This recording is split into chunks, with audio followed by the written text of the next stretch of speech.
a special people. God has chosen the blacks and Hispanics to be a special people.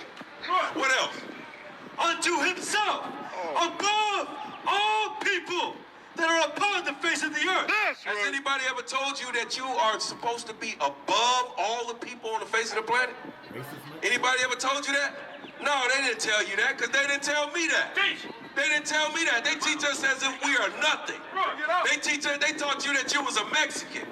That's not true, man. You've come from the tribe of Issachar. I'm going to show you that even I can find out that information even outside of this Bible. Can somebody grab that for me? This book right here. I got it. Watch this. 88. Watch this. I'm going to show you something. And this ain't only for your ears. This is for the ears of everybody that's standing about right now listening. Acting like they ain't listening. But y'all gonna hear this word today. Read. The Mexicans are originally of the 10 tribes captured by Salamanca. Read that again. The Mexicans are originally of the 10 tribes captured by Salamanca and of the family of Issachar. Well, here we go with the bullshit. So we have some Hebrew Israelites who are out in El Paso, Texas, trying to convince Mexicans that they are part of the tribes of Israel. And in this particular case, they are claiming that they are from the tribe of Issachar.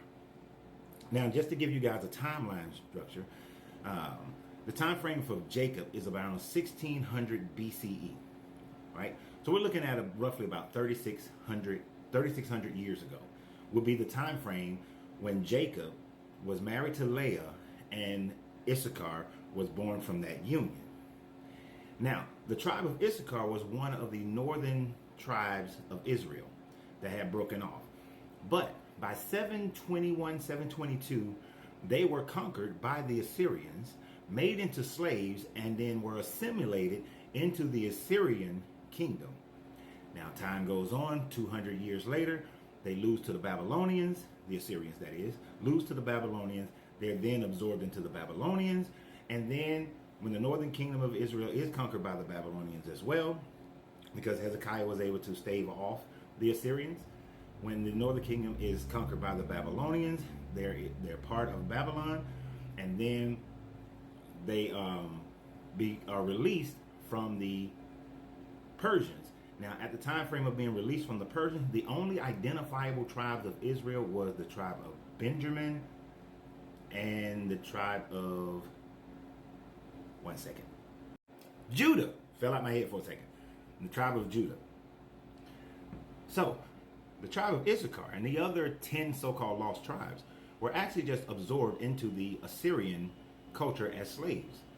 Now, they're claiming that they were kidnapped by some other person and brought to the Americas, right? Which doesn't make any sense at all. Because scientific evidence has shown that, one, the time frame that Issachar was supposedly born, the Olmecs were a thriving civilization in Mexico. That's one problem. Problem number two is that roughly about 10,000 to 12,000 years prior to the Olmecs, you already had ancient civilizations in Mexico. They found a skeleton of a young teenage girl named Naya, who is 12 to 13,000 years old. They have also been able to match her DNA with people from East Asia who existed around 36,000 years old, meaning that it lends credibility to the idea of East Asians migrating across the Bering Strait into the Americas during the last ice age that was around 25,000 years ago and ended at the end of the Younger Dryas period, which is when the skeleton of Naya was found, is dated to at the end of the Younger Dryas period, the Younger Dryas flood. Therefore, the so-called Mexican came from the migration of East East Asians. But in China, they have found out that Asians come from East Africa, that their DNA match East Africa. Absolutely nothing to do with Hebrew Israelites or Israelites at all, which their time frame is much older than Issachar could have ever existed, because Issachar and his family and his lineage are conquered by the Assyrians. They was intact, but then they got assimilated, absorbed. And there are many cultures that have thrived and disappeared, become part of whatever conquering nation that comes about. This is just a group of people who, in their oppression, their depression of their oppression, is carving out their own form of supremacy over other people and attaching it to this Bible book. And they're only attaching it to this Bible book because they were trained to believe in this Bible, and they can't let it go. So what they have to do is renegotiate the Bible to fit their racial profile or their ethnic profile in order for them to feel better about themselves, because they have this slave mentality of having to believe in this deity that the Bible has constructed, and that was constructed by man. And even the Israelites themselves were never heard of until 1200 BCE, which makes the timeline of Jacob and Issachar and all of them something that was just made up in order to give them some type of ancient history. The only thing we can definitely say is that the Israelites existed around 1400 BCE.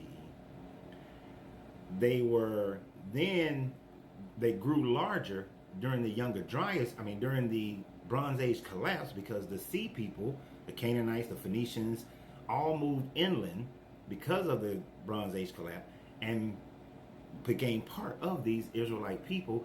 And then a few centuries later, they're conquered for the most part by the Assyrians, then the Babylonians, then the Greeks, then the Persians, then the Greeks, and then the Romans. But it's a made-up thing. And people in the Americas these people in the Americas are trying to attach themselves to a book to do the exact same thing that the first Israelites did, was create a propaganda ancient history so that they can feel better about themselves. Instead of just looking inside yourself and becoming the greatest version of yourself, so that you can then know thyself to feel better about yourself. So y'all have a great day. And always remember, you have to free yourself to be yourself, because your greatness is non-negotiable. Good journey, good vibration. That was a whole lot of yourself, wasn't it?